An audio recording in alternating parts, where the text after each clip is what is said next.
बरसगीर में बेटी को रुखसत करते वक्त सबसे ज़्यादा रोया जाता है, क्योंकि बरसगीर वाले जानते हैं बरसगीर का ससुराल बहुत जालिम है।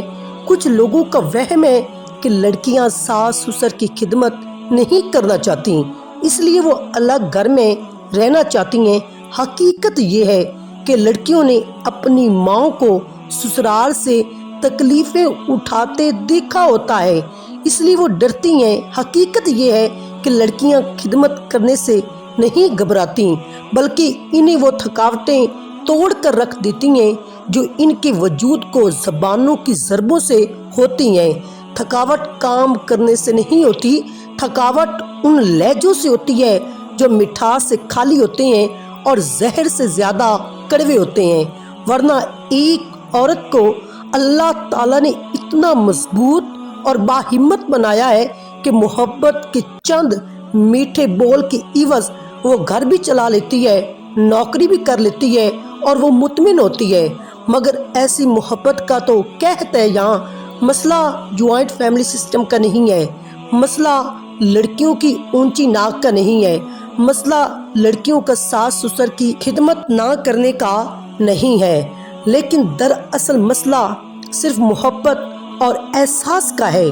मोहब्बत से इंसान आग में भी कूद सकता है और नफरत के साथ बादशाहों के महलात भी लोगों ने छोड़ दिए हैं। वजह मोहब्बत है। रसूल खुदा हज़रत मोहम्मद मुस्तफ़ा ने फरमाया, ये मदीने वाले बहुत अच्छे हैं, इनके यहाँ जब बेटी ब्याह कराती है तो इसे पता नहीं चलता कि वो पराए घर में आई है या अपने घर में आई है। हम तो मदीने वाले आका के पैरोकार हैं, हमने तो यहाँ से सबक लेना था। हमने तो मदीने वालों की तरह दूसरों की बेटियों को जब ब्याह कर लाना था तो इनको बताना था ये तुम्हारे दूसरे माँ बाप का घर है, डरना नहीं। मगर हमारे साथ तो वो हुआ जो आज हमारे घरों का शिराजा बिखर गया। वजह क्या है? घर में जगह की कमी या दिल में जगह की कमी। मसला जॉइंट फैमिली नहीं, मसला मोहब्बत है, खलूस का है। जहाँ मोहब्बत और एहसास होगा वहाँ चार फैमिली भी साथ रह लेंगी तो कोई तकलीफ नहीं होगी। और जहाँ ससुराल वाले रहम दिल होंगे वहाँ बहू को इनका ख्याल रखने से कोई चीज़ रोक नहीं पाएगी। कोई लड़की भी पैदाइशी बुरी नहीं होती, इसे ससुराल का रवैया बुरा बना देता है, जो हर बात पर ताना दे, हर काम में कमी निकाले, जहाँ सांस लेना भी जुर्म बन जाए। पहले जब खामोश रहती थी, हर वक्त जुल्म सहती रहती थी, जब अपने लिए नहीं बोलती थी तो बहू अच्छी थी, और जब बोलना शुरू किया अपने हक के लिए तो बदतमीज, जिद्दी और नाफरमान कहला दी जाती है। हर लड़की सिर्फ इज्जत और सुकून मांगती है। अल्लाह ताला हर बेटी को ऐसा ससुराल दे जहां वो सिर्फ जिंदा ना रहे बल्कि सुकून से अपनी जिंदगी जिए। एक औरत एक खानदान तश्कील देती है, एक औरत एक माशरा चलाती है, एक औरत एक घर चलाती है।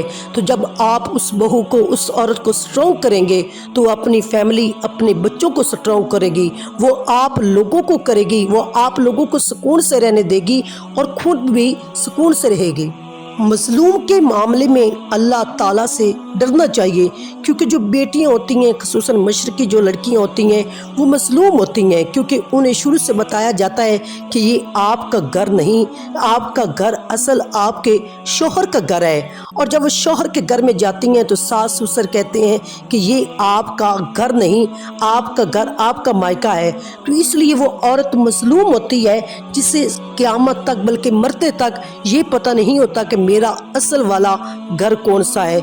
तो उस मामले में अल्लाह से डरें और बेटियों के साथ अच्छा सलूक करें। हजूर नबी करीम की बारगाह में एक काफरा औरत आई तो अल्लाह के रसूल ने उसे देखा और उसके सर पर दुपट्टा नहीं था, तो अल्लाह के रसूल ने अपनी मुजम्मल वाली चादर उतार के उसके सर पर उड़ा दी। तो सहाबा ने कहा कि या रसूल अल्लाह, ये तो फलां काफिर की बहन है, उसकी फलां काफिर की बेटी है। तो अल्लाह के रसूल ने फरमाया, बेटी सबकी होती है, काफिर की या मुसलमान की नहीं होती, बेटी सबकी होती है।